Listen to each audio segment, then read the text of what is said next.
राम राम भाई सभी साथियों को एक बार फिर तो स्वागत करा भाई आपका अपना यूट्यूब चैनल टेक्निकल जॉब में। तो साथियों आज हम बात करने वाले हैं हरियाणा कौशल रोजगार निगम के बारे में, क्योंकि साथियों इसकी हर बड़ी छोटी अपडेट आप सभी को होनी चाहिए भाई।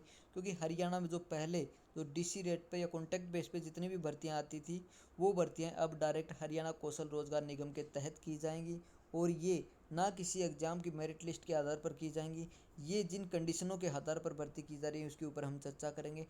जितने भी मेरे साथ इस वीडियो को देख रहे हैं तो अपने सभी साथियों तक शेयर ज़रूर करें, और हमारे साथ चैनल को सब्सक्राइब करके बेल आइकन वाली घंटी दबाकर ज़रूर जुड़े भाई। क्योंकि क्या होता है कई बार इसका टाइम टेबल बहुत कम दिया जाता है कि आपको 5 या 7 या 10 दिन के अंदर अंदर फॉर्म फिलअप करने होते हैं, और उसी के आधार पर आपकी मेरिट लिस्ट जारी की जाती है। न कोई एग्ज़ाम होता है, ठीक है, न कोई इंटरव्यू होता है। डायरेक्ट आपको हरियाणा कौशल रोजगार की तरफ से अब जो आपका ज्वाइनिंग लेटर है वो जारी किया जाता है, ठीक है। जो पहले हरियाणा में देखे होंगे आपने, पीएन की जो वैकेंसियाँ निकली थी, जेई की भी वैकेंसियाँ निकल रही हैं, इलेक्ट्रीशियन की भी निकली हुई हैं, एएलएम की भी वैकेंसियाँ हरियाणा कौशल रोजगार के तहत निकली हैं भाई, ठीक है। हर बड़ी छोटी अपडेट पाने के लिए साथियों चैनल को जरूर सब्सक्राइब कर लेना, बेल आइकन वाली घंटी दबा लेना। मैं बार बार आपसे यही रिक्वेस्ट कर रहा हूँ, क्योंकि हरियाणा में ये जॉब बहुत ही ज़बरदस्त तरीके से उभरती हुई आ रही है भाई, ठीक है। अगर आपने किसी भी तरीके से इसमें कोई भी भूल या चूक नहीं करनी है, क्योंकि हम देख पा रहे हैं इसके इनकम सर्टिफिकेट के आधार पर ये जॉब या फिर उनकी साथ साथ में उनकी योग्यता और उनकी जो एज है उसी के आधार पर ये वैकेंट पोस्टों को फिलअप किया जाता है।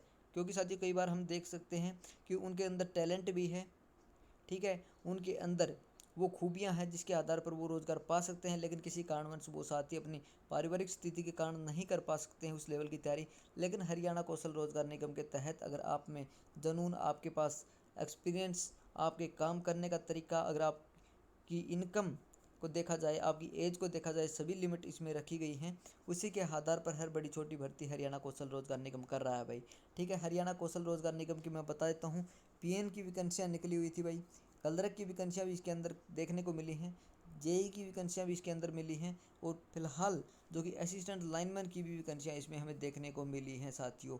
तो जैसे ही कोई भी वैकेंसियाँ हरियाणा कौशल रोजगार निगम की आती हैं तो हम सबसे पहले आप तक पहुंचाते रहते हैं। एनटीटी जिसे हम कह सकते हैं, एनटीटी की वैकेंसियाँ फिलहाल निकली हुई हैं, 30 तारीख लास्ट डेट है भाई, ठीक है। ये प्राइमरी टीचर की वैकेंसियाँ होती हैं, और जितनी भी अब फिलहाल नई वैकेंसियाँ आएंगी उनकी अपडेट हम लगातार आप तक पहुंचाते रहेंगे। हो सकता है साथियों इसमें गड़बड़ क्या रह जाती है, कई बार मैं बारीकी से बता देता हूँ।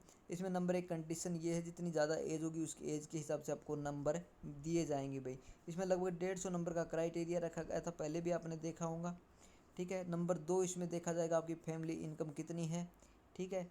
और नंबर 3 की अगर हम बात कर लें, आपकी क्वालिफिकेशन भी इसके अंदर मायना रखेगी या निर्धारित करेगी कि आप किस लेवल की जॉब उसमें कर सकते हैं। और नंबर 4 अगर बात कर ली जाए साथियों हरियाणा कौशल रोजगार निगम की, तो आपका जो टाइम टेबल है फार्म निकलने और फार्म फिलअप करने तक का जो टाइम टेबल है, और वो बहुत ही इम्पोर्टेंट रहेगा।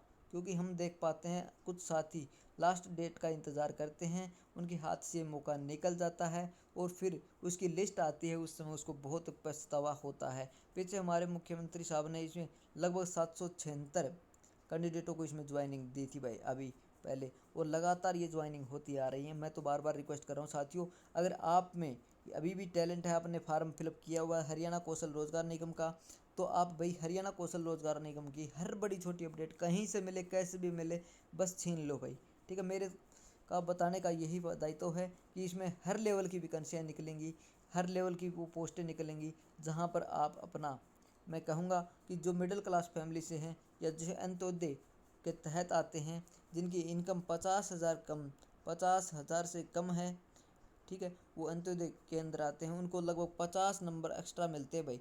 वो साथी इस बात का ध्यान रखें, और अपने जितने भी इर्द गिर्द के साथी हैं उनको भी इसके बारे में बताएं कि हरियाणा कौशल रोजगार निगम के तहत ये हरियाणा सरकार जो भर्तियां कर रही है, ये हमारी जो फिलहाल की जो फैमिली बैकग्राउंड है उसी के आधार पर हो रही है भाई, ठीक है। ये बहुत ही अच्छी बात है कि उन साथियों को रोज़गार मिलेगा या उन साथियों को अवसर मिलेगा जिनके पास ज़्यादातर न तो किसी भी प्रकार के साधन हैं, उस लेवल की तैयारी करने के, लेकिन फिर भी उनकी इच्छा है, अगर वो जॉब करना चाहते हैं तो उनके लिए बहुत बेहतरीन मौका होगा। और CET के भी इसमें 10 मार्क दिए गए हैं भाई, जिन्होंने CET का एग्ज़ाम दिया है उनके भी मार्क्स इसमें ऐड किए गए हैं। तो और जैसे ही कोई हरियाणा कौशल रोजगार निगम की कोई भी अपडेट आएगी तो साथ ही मैं आप सभी तक पहुंचाता रहूँगा। हर बात पर गौर करने वाली बात है कि किसी भी साथी को हरियाणा कौशल रोजगार निगम की भर्ती को नहीं छोड़ना है, क्योंकि मेरिट लिस्ट वहीं से निर्धारित होगी जहां पर आप फिलहाल स्टैंड कर रहे हैं। तो ये थी साथियों हरियाणा कौशल रोजगार की छोटी बड़ी हर प्रकार की डिटेल आपको शॉर्टकट में मैंने समझा दिया है। ठीक है, अब आपकी मर्जी है, आपको समझ किस तरीके से आया है। अगर नहीं आया है तो कमेंट बॉक्स में ज़रूर लिख देना और अपने साथियों को ज़रूर बताना भाई कि हरियाणा कौशल रोजगार निगम के तहत जो भी पहले DC रेट पर वैकेंसी ब्रिज आई थी, अब वो डायरेक्ट हरियाणा कौशल रोजगार निगम उसका ज्वाइनिंग लेटर जारी कर सकता है। ठीक है साथियों, और PN की जो वैकेंट पोस्टें हैं उनका लेटर बहुत जल्द आ सकता है साथियों, ऐसी संभावनाएं जताई जा रही हैं। लेकिन अभी कंफर्म नहीं है किस लेवल की वैकेंसी कब आ सकती हैं, लेकिन ये कंफर्म है वैकेंसियाँ आएंगी और आती रहेंगी। तो साथियों, आपने ये वीडियो यहाँ तक देखी, आपका बहुत बहुत धन्यवाद। जैसी हर बड़ी छोटी अपडेट आएगी मैं पहुँचाता रहूँगा।